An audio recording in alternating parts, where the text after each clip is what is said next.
Hi, I'm Katie with Garden Gate Magazine, and today I'm going to show you how to turn this dwarf Alberta spruce into a spiral topiary that'll be the envy of your neighborhood. So I've gone ahead and kind of gotten started here and used ribbon or landscape tape to go ahead and map out my spiral for my topiary. This is going to act as the template for cutting.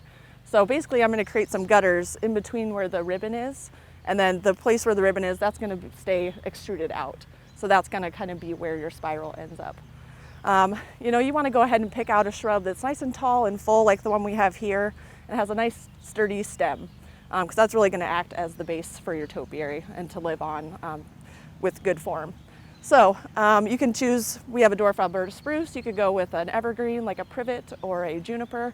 You could do yew, hollies, or arborvitae too. There's lots of great options that you can use for a spiral topiary. So I think I'm going to start digging in here.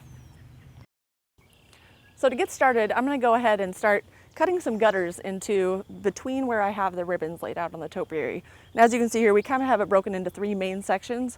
You're going to want to make sure that ribbon is in a good place before you kind of get in here and start trimming around. We feel like we're in a good spot now with the ribbon, so I'm going to go ahead and kind of just get in here and start trimming. So I'm going to start up here for now and cutting in between where the ribbons are. I'm just using some small pruners to get going here.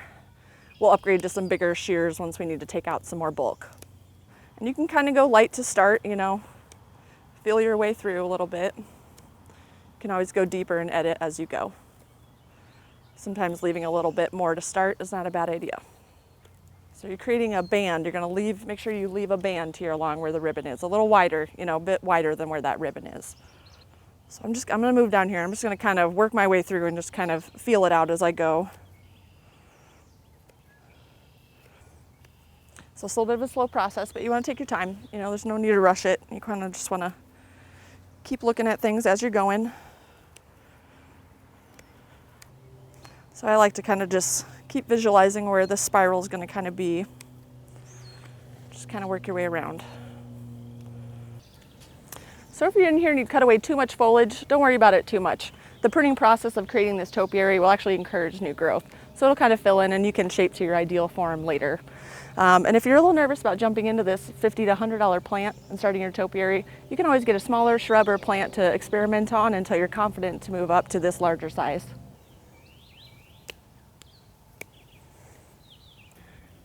So it helps if you start from the tip to the base and kind of work your way around. I've kind of been jumping around a little bit, but just to kind of generally get your form started, it doesn't hurt to start up here. And I'm kind of going a little conservative right now. You want to step back from time to time and make sure that the shape is kind of taking form. This next step will be taking off the ribbon to really see how things start to fall, and then I'll go in a little more aggressively to do the hard shaping once I see how things kind of turn out.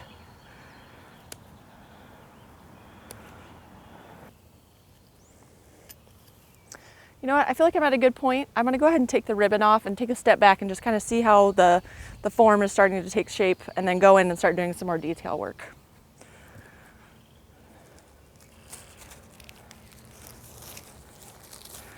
So it doesn't look like much yet, but the detail work will kind of help things kind of come together here.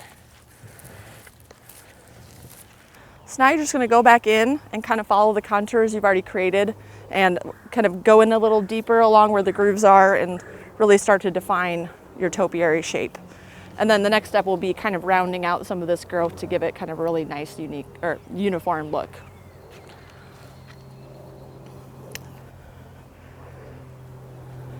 So you can start to go in a little deeper now towards the main stem.